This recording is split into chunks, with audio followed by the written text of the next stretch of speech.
Welcome to episode 2 of the Women-Centric Transport Dialogue series. Hi, I'm Timothy Maurice, a behavioral psychology author, and what a privilege it is to partner with Nangamso Matebesi Moponya to bring you this inspiring podcast series. In episode 2, you're going to hear a riveting conversation led by Nangamso herself about the obstacles to innovation. You'll hear from industry pioneers in their own work, and they'll be introducing themselves. You'll hear from Misela Nklapo, Malebo Matulong, and Bukeka Mashalana, all pioneers. As they introduce their work and their vision for the transportation sector, we would like you to consider how you can reduce the obstacles to transportation innovation in your own world. Enjoy. Hi, ladies. Hi, I am Nanda. so delighted to have you here. This is my opportunity to be asking questions, and I'm going to be gaining all the experiences from your wealth of knowledge and experience that you have. So I'm just going to give you a quick opportunity to introduce yourselves to the audience and quickly tell us why you believe this is a conversation worth having. So I'll start with you, Marcela. Hi, good afternoon. My name is Misela Nklapo. I am the CEO of the African Rail Industry Association. I hate the title. I rather consider myself as a CVO, a Chief Visionary Officer, because to be able to achieve some of the miracles that we need to achieve in transport requires a visionary leader, particularly from our point of view, from the rail industry point of view. We represent original equipment manufacturers, mostly OEMs, international OEMs, and local companies. We are in support of Black economic empowerment, particularly the support of participating in this sector. But we have views on how the structure of the railway sector could look like and how, as women, could participate better. And I do not like rather the wording around that allow women to participate. I would rather prefer the wording around move out of my way, because it creates an impression that somebody needs to give you permission. I don't need anyone's permission. I just need people not to prevent me or find unnecessary excuses to allow me to provide meaningful input on where transport sector, rail sector should go in terms of how we empower women in this country. Thank you. Thank you, Misela. I'll ask Bukeka to go in and introduce yourself, please. Thanks, Nanga. Afternoon, ladies and gentlemen. My name is Bukeka Masluchana. I have been in public transport, in particular buses, for over 10 years now. Currently, I'm consulting in transport, in particular the BRTs, because that's the space I've been for the past 5 years at least. I must say, Nanga, I'm very excited for you having started this I don't want to say movement, but it seems like it. I know we've spoken a couple of times, and I'm very, very encouraged that out of the talks, you have started something. Look, I believe that we know what the statistics is in terms of women representation in transport. And I don't think we should look outside of ourselves in changing the landscape. I think that what you've started, Nanga, being a woman in the sector, you know the challenges. And I'm encouraged that knowing the challenges, you are doing something about it. So I'm very happy to be part of this. And I'm also looking forward to contributing and learning from other thought leaders in the sector as well. Thanks. Thank you, Bukeka. I'll allow you, Malebo, to come in. Thank you, Nanga. My name is Malebu Matolo. I'm a professional civil engineer, and I've worked in the transportation consultancy services, majority of my 20-year career. Currently, I'm a sole director of my own transport consultancy firm, and I'm humbled, I'm grateful for this particular opportunity, and I think I am here because I consider myself a change agent.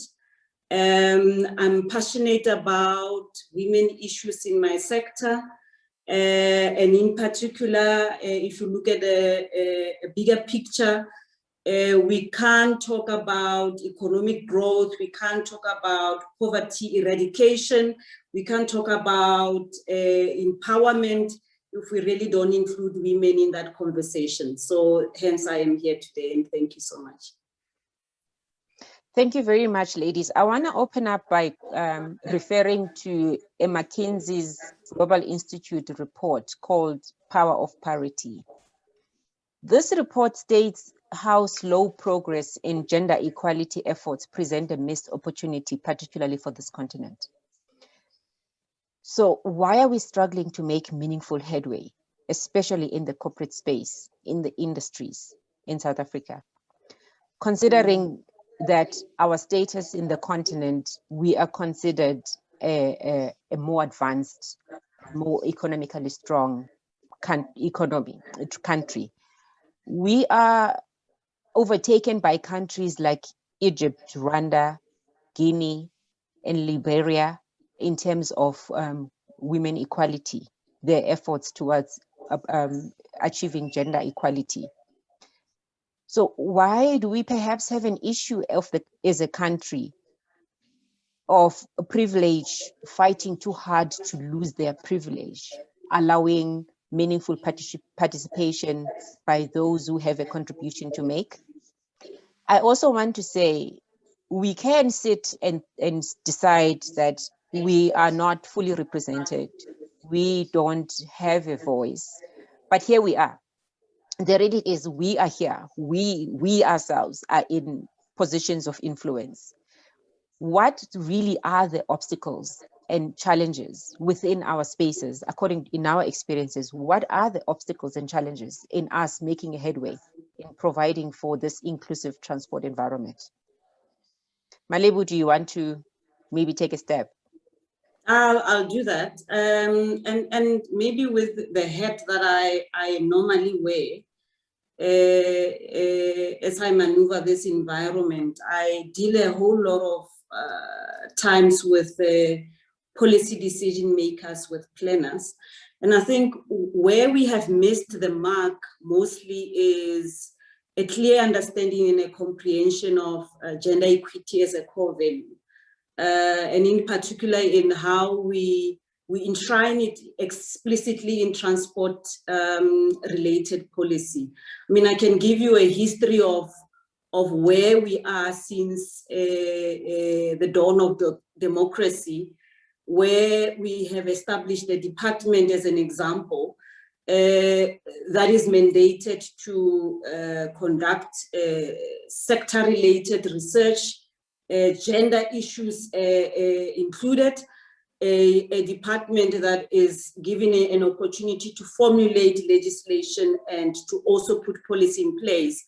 But if you really look at all the policy that they put in place, from the white paper in 1996 to the NLTA, National Land Transport Act of 2009, and then to a vision that they built for a future of 2050 in their National Transport Master Plan, you scramble around all those policies that are sitting and supposed to guide us and give us direction of going somewhere. Yes, they've done well in redressing certain aspects like apartheid, but if you look at how they treat gender issues in those, it's quite evident that we remain really limited in the legislative framework. And then if you shift the focus a little bit, look into where I operate majority of the time, in the planning, in the design and the implementation, there are myriad of layers that I think are obstacles. Let me give you just two, right? The first one I want to talk to is around the collection of data and the type of research that we are doing. I personally think we haven't reached a point where we can understand the mobility needs of women and girl child in general. If you go into our sector and you throw a concept like a chain tripping, you talked about it earlier as you were talking to, women move from one mode to the other. People are baffled about what they are supposed to do. We are still stuck and hung in an old-fashioned way of planning and designing because we don't want to get out of our own comfort zone. We sit there, you ask traffic engineers, how do you plan for women in how you model traffic? They'll tell you, it's not important, I'm looking at business trips in the morning and in the afternoon. And that's the worst case scenario. If I've looked at it, I've catered for everyone. So already you could see, there are layers and layers of an onion that we will need to really unbundle and understand if we want to address this issue more in a systematic way. Thanks.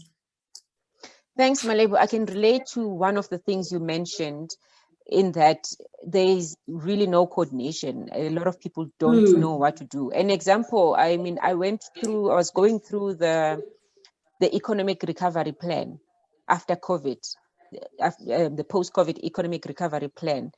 And there's no mention, there's no single mention of how women will be assisted in that process.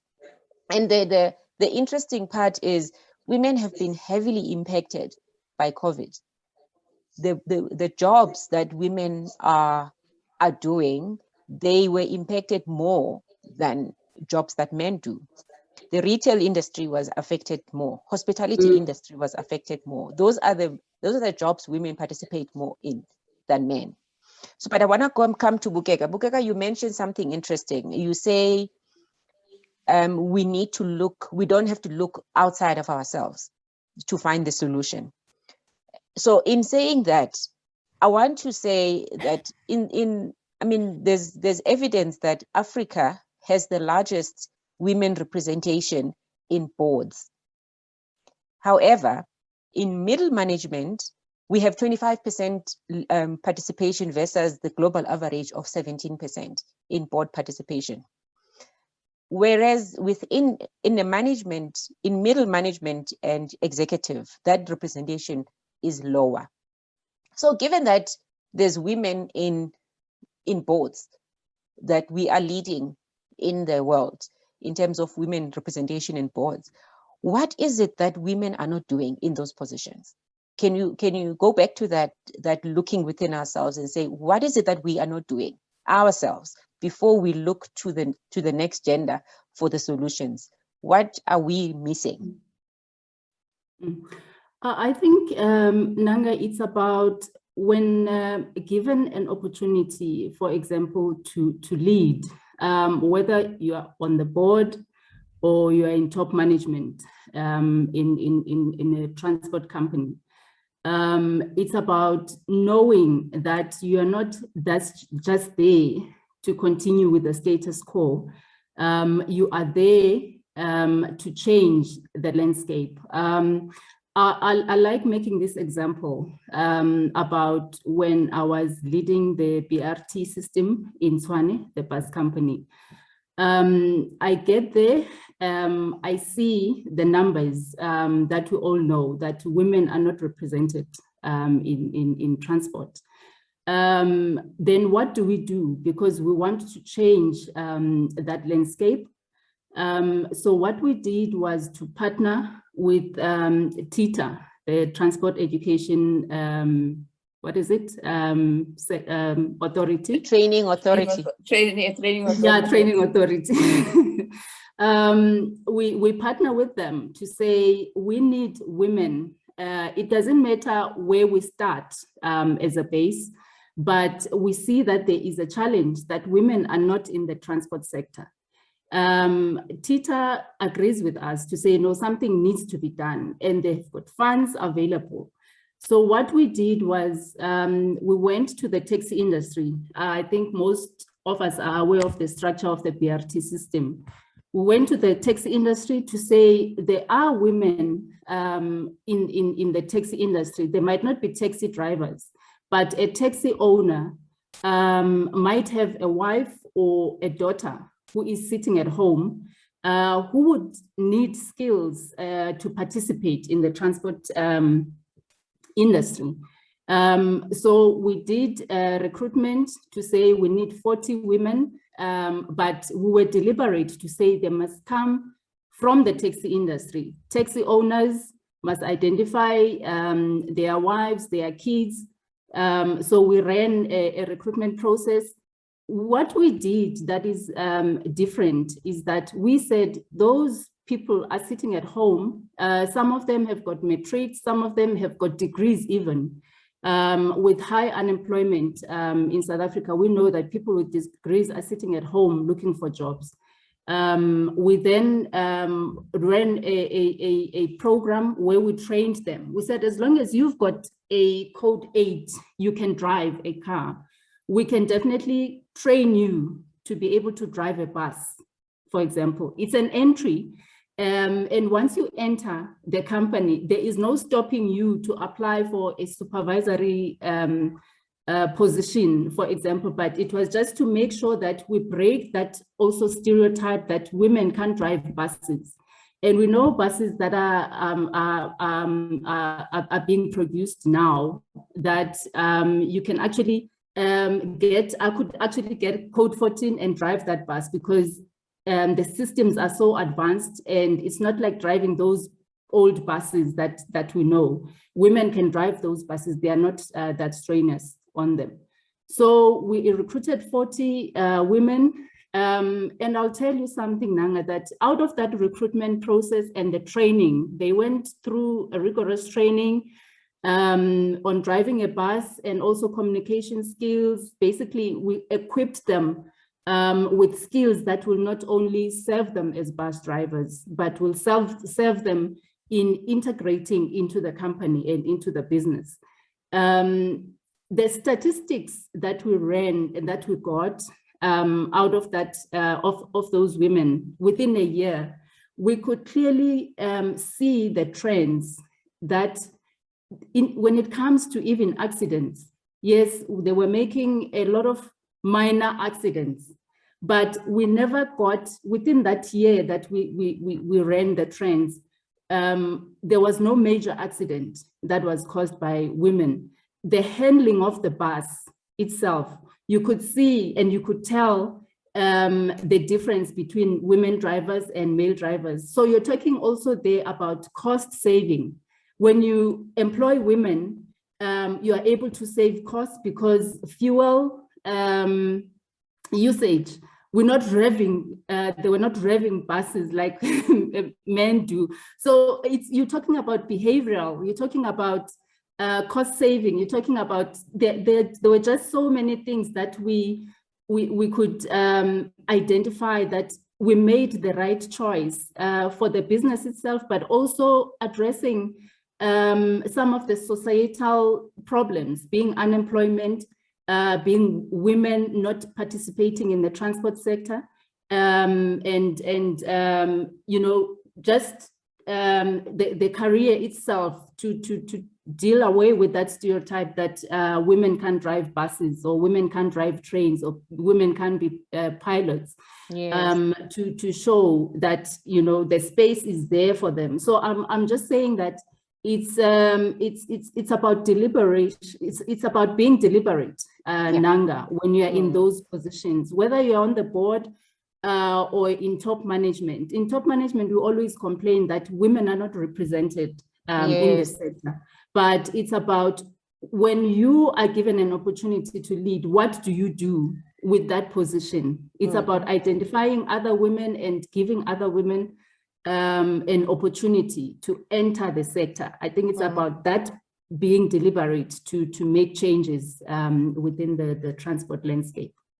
Thank you, Bukeka, and thank you. I'm actually so glad that we have lived experiences so that when someone is listening to this conversation, they see the practical examples around what benefits come with including women in our transport system as part of operators. So I just want to go into a different point now. I mean, policy certainty plays a significant role in designing a women-centric transport system.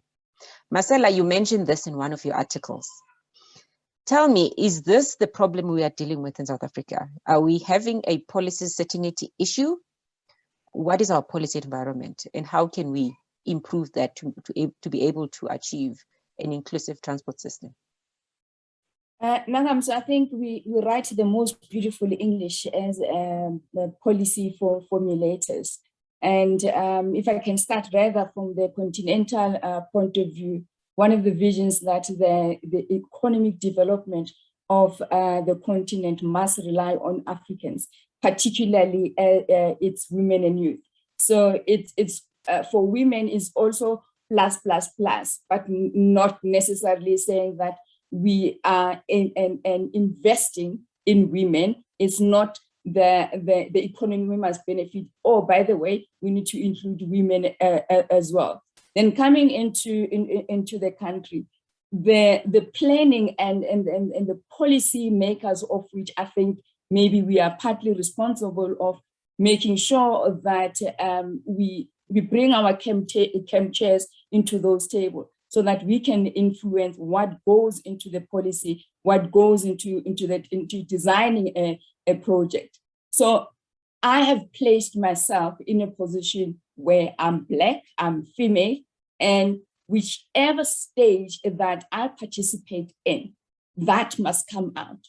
And that must also, those that are participating in those spaces, they need to know that my views on how policy affects women.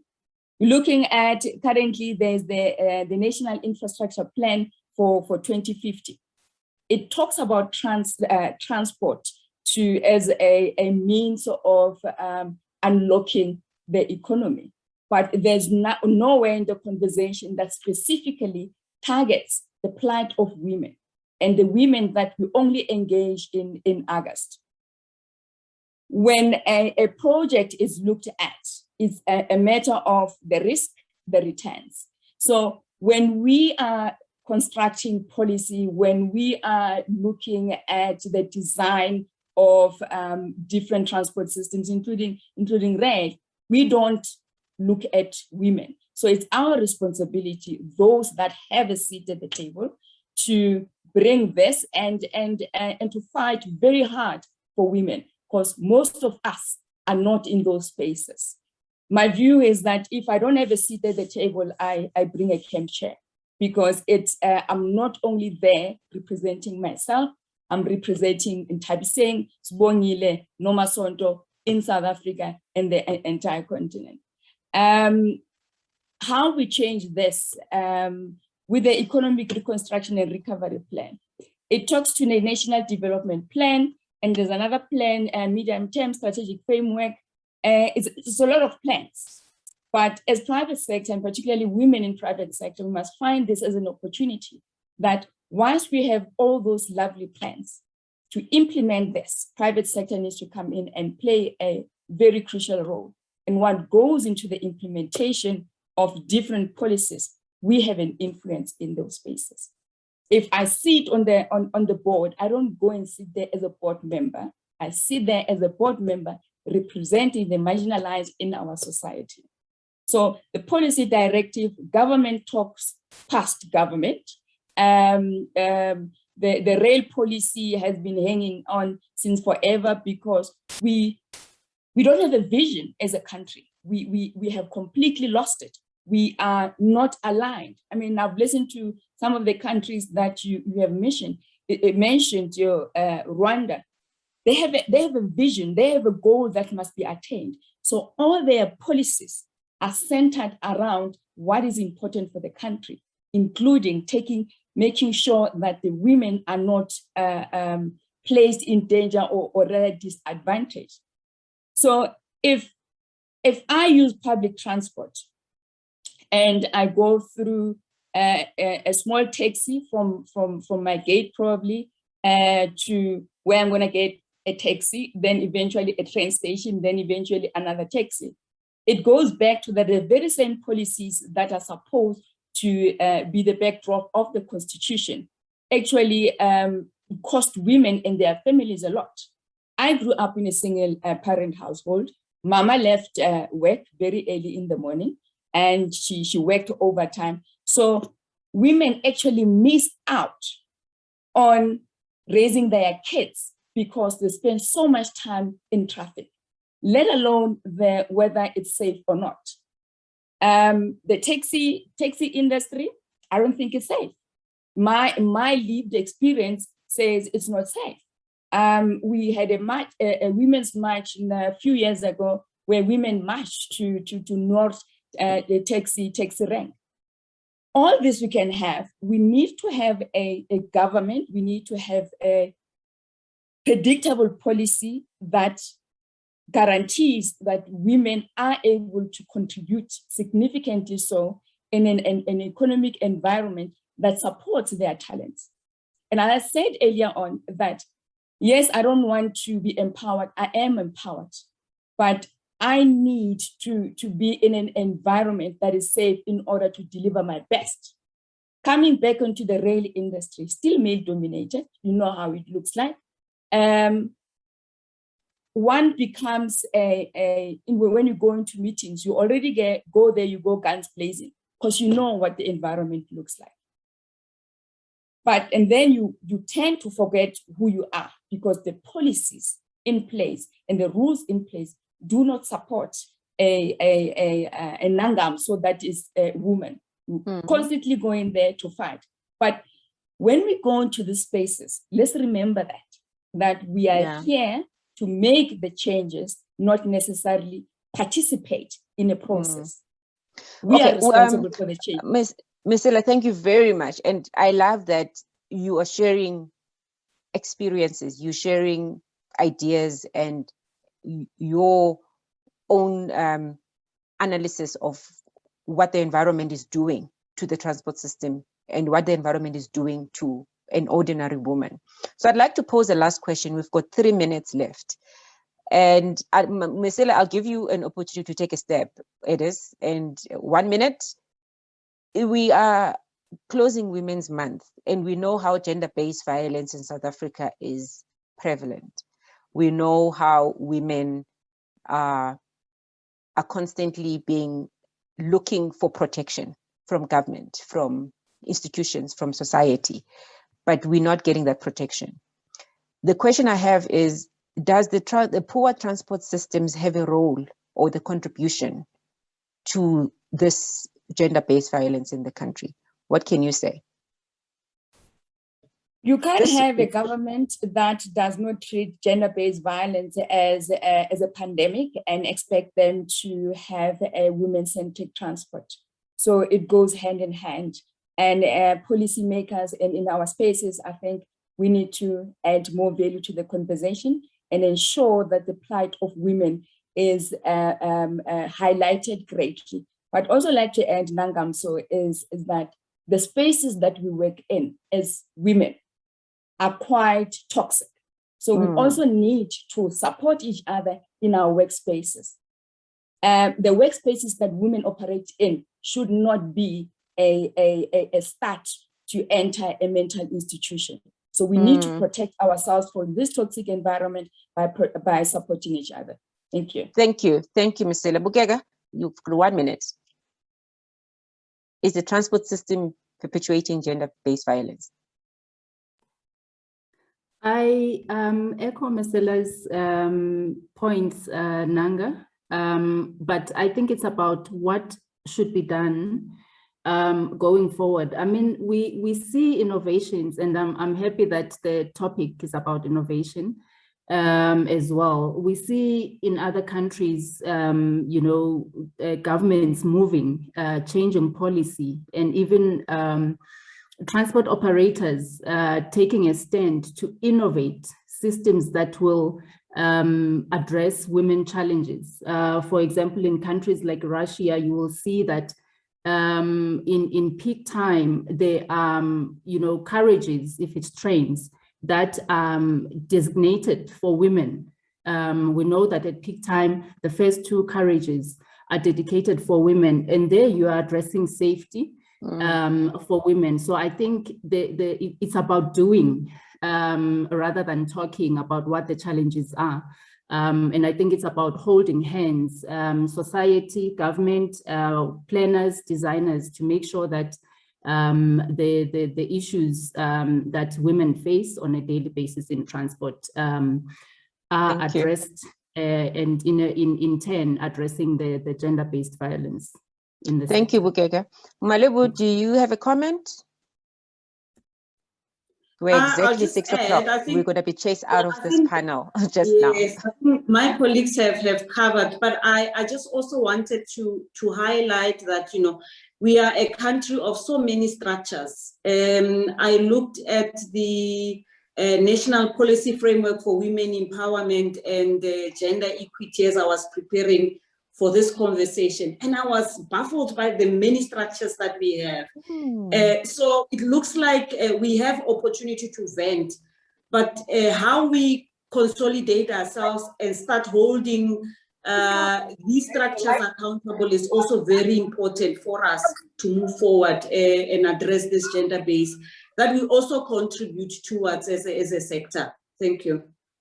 Thank you very much, Malebu. Thank you, ladies. Thank you for your contributions. I am encouraged that we are not a group of women who just want to have a conversation, but we are a group of women that has a role to play, that have lived experiences and can help drive the country to the change we want to see.